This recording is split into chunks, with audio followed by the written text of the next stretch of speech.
Hello, citizens of YouTube land. Hey, It's your president and your VP. And hey, guys, guess what? We're back on the main channel once again because today we've got another banger of a movie to talk about. This time around, it's Roadhouse the Remake. yeah, released. When was it? March released? 8th, March 8th, yeah. 2024 on Amazon Prime as part of Amazon's the thing they got going on with MGM and their centennial celebration. But the thing of it is, though, guys, is that I understand that they could have had a bigger budget had they stayed on streaming, or a smaller budget if they went to theaters. But to be honest, they took the bigger budget for streaming because they wanted to pay their cast and crew fairly. And Jake has even said that he's on board for a sequel if it gets a theatrical release. One thing that I have to say right away is that a lot of people were wondering why it didn't get a theatrical release because, from the looks of the whole thing, I already said. Well, I understand that. I'm stating another opinion and fact out here that a lot of people were wondering why, and it's one of the main criticisms of the film. In fact, is that it wasn't released theatrical, but. Roadhouse the Remake, it stars Jake Gyllenhaal and also Conor McGregor in his feature film debut. And apparently, I guess Conor was paid $5.5 million, making him the highest debut actor. Is that correct? Yeah, it makes him the highest paid actor for a debut film. And he actually beat The Rock's record that was set when The Rock appeared in The Mummy Returns.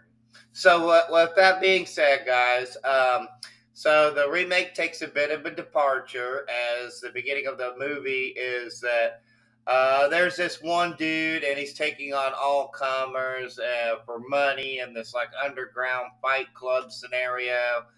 And he's doing really well. The guy that's taking on all comers. Who is actually played by famous rapper Post Malone. So there you go. So we'll just call him by his actor because I don't know the name of the guy. So we'll just say that Post Malone was beating up a lot of people until he runs into this UFC star, former UFC star, Jake Dalton. Oh, you're not going to call him what they call him in the movie? Elwood Dalton. No. But here's the thing. Elwood Dalton is a cool name in a way for like a UFC star, as you can have like a really crappy first name and somewhat badass last name, But for an action star or for like a bouncer name, it doesn't work. So I'm just gonna call him Jake Dalton or just Dalton. Because he's just Jake Dalton. A lot of people just call him Dalton in the movie. So Jake Gyllenhaal / Jake Dalton, he is very intimidating, and the Post Malone's like, no. You know who that guy is? Screw that! I'm not fighting him. He's like, you know who that guy is? I'm not effing fighting him. And so the crowd gets all like upset and is like booing the crap out of him because he's being all cowardly.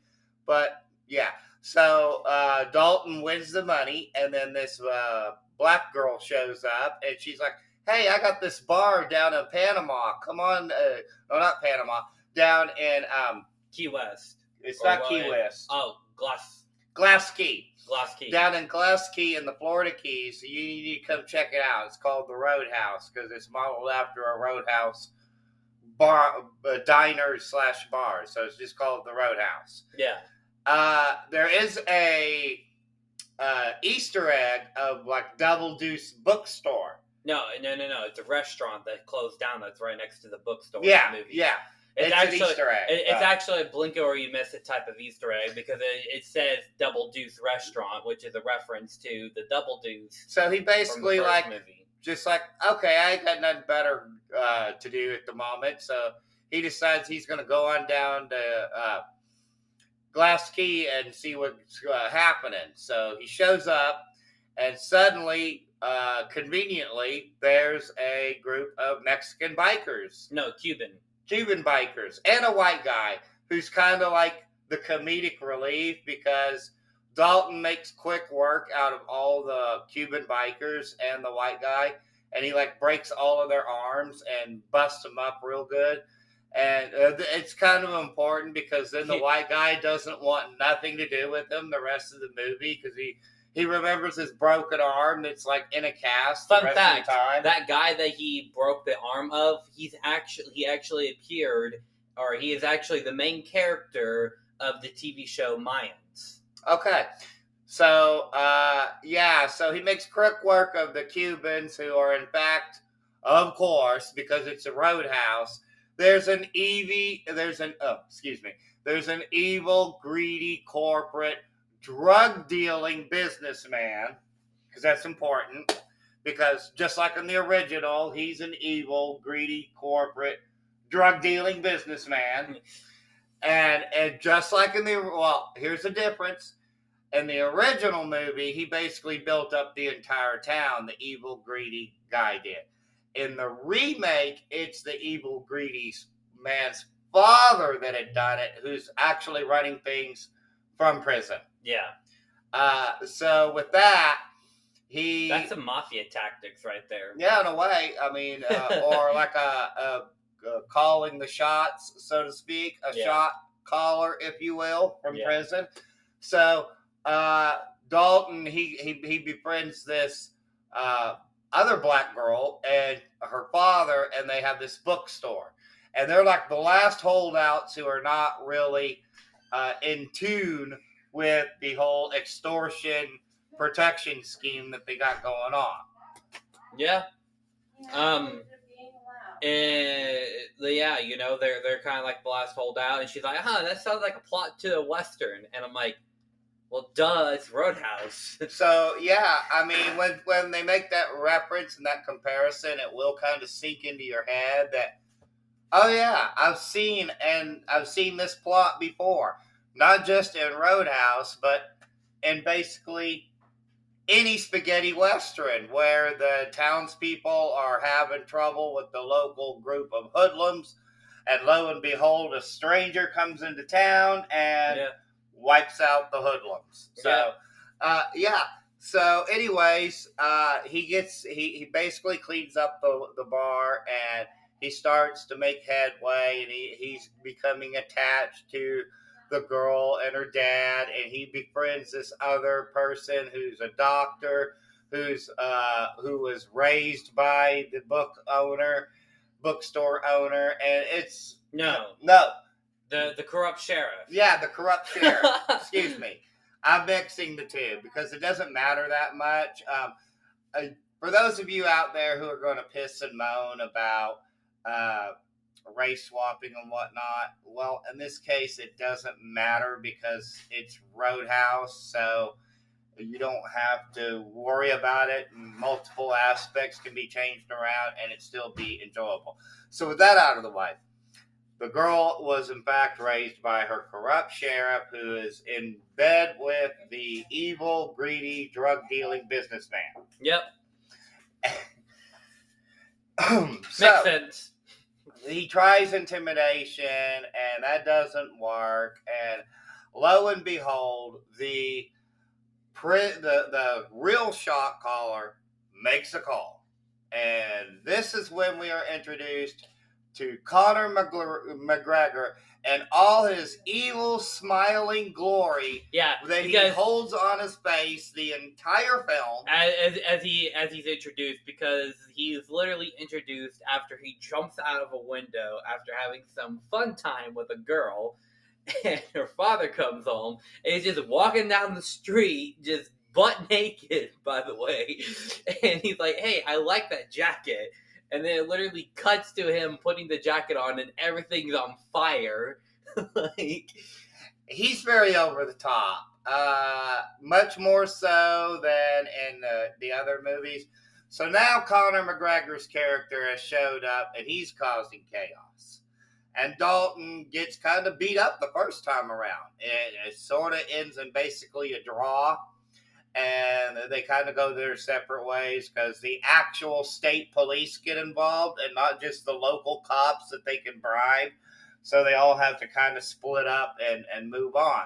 So that's like round one. But in the meantime, the evil corporate drug dealing businessman kidnaps the owner of the bar in order. No. The love interest, the doctor. Yeah, kidnaps the doctor. Excuse me. Kidnaps the doctor in order to extract the payment because somehow Dalton managed to get a hold of all the fortune that he was planning on redeveloping the entire property with. This is after they had burnt the bookstore to the ground, mind you. Fortunately, neither the daughter or the old man were in there, and that's a good thing. Yeah, but that sets Dalton off because he even says, he's like, yeah, I'm afraid. I'm afraid of who's going to push me too far. Because as it turns out, Dalton, much like in the original movie where Dalton had made somebody sleep with the fishes down in Memphis, this Dalton makes somebody sleep with the fishes because he gets too enraged in a UFC fight in the octagon, and he just doesn't stop. So, we finally get down to the main climax. It's aboard this boat. They're chasing after each other. There's a double cross within the double cross because we had learned that the corrupt sheriff was involved with them once again. And then that's when he had revealed that he, in fact, actually had kidnapped the daughter. And so there's this big climax. And then we get a Conor McGregor, Jake Gyllenhaal fight to the death on a boat where he makes the line of somewhere like, oh, I always wanted to be in the octagon. And he goes, where do you think you are? The UFC? No. He's like, look, our very own octagon. He's like, did you even learn shapes? Yeah. It's fun. It's full of funny moments like that. One thing that I think draws the movie down a little bit, in my opinion, we don't have a Mortal Kombat style fatality. I mean, you kind of do because, like, the one. I mean, they do like basically what amounts to a quick time event in a video game. Yeah. Be honest. Yeah. It amounts to a quick time event where Conor McGregor, you think, is going to sleep with the fishes. Yeah, because actually, it turns out that there's the second round happened on the boat. Jake wins that one, but then he crashes the boat into the roadhouse, and then Conor crashes a truck into the roadhouse, and then we finally get a Conor McGregor and Jake Gyllenhaal fight number 3. And I just have to say, whoever the fight choreographer was for this movie, they did a fantastic job, and apparently some of it was even made up by Jake himself. Now, one thing, though, is that there was a lot of CGI in the movie. There wasn't a lot of practical effects. And I'm hoping that if they do a sequel, that maybe they strip that down a bit and go for more of the practical action effects. That's neither here nor there. So, long story short, another quick time event. Yeah. Bunch of knives involved. Conor McGregor, you think, is, in fact, once again, down for the count. But, no. So... Because so after all that happens, Jake actually had given the father-daughter bookstore owners the money that was originally going to be used to buy out all the property from the corrupt drug-dealing businessman.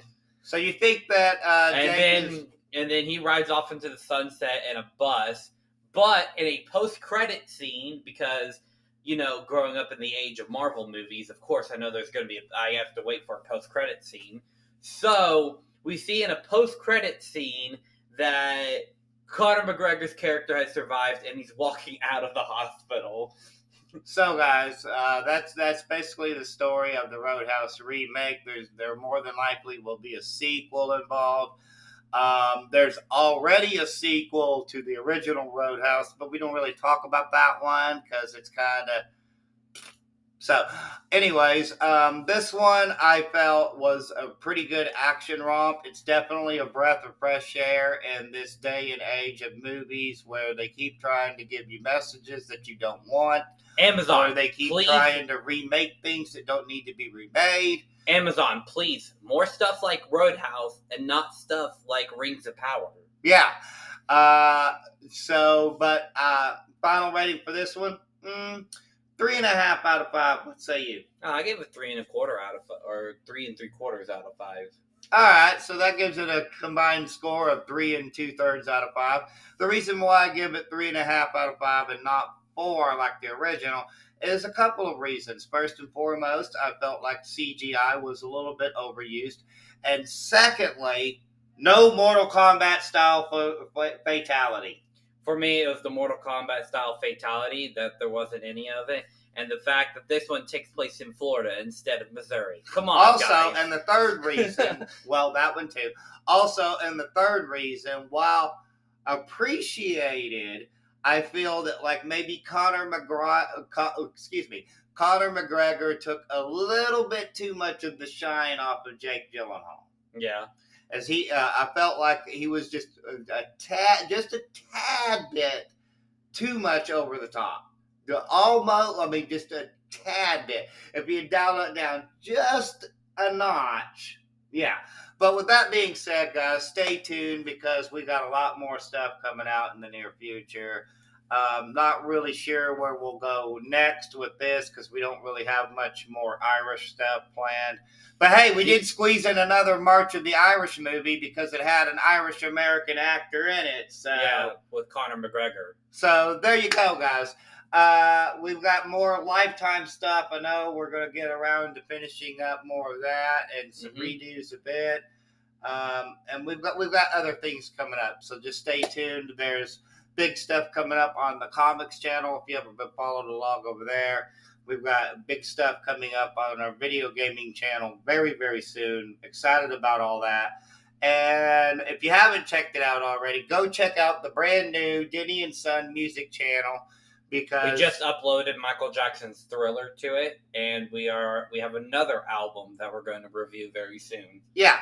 So with all that being said, guys, there's only one thing left to say, and that, of course, is peace and love from Denny and Son. Bye.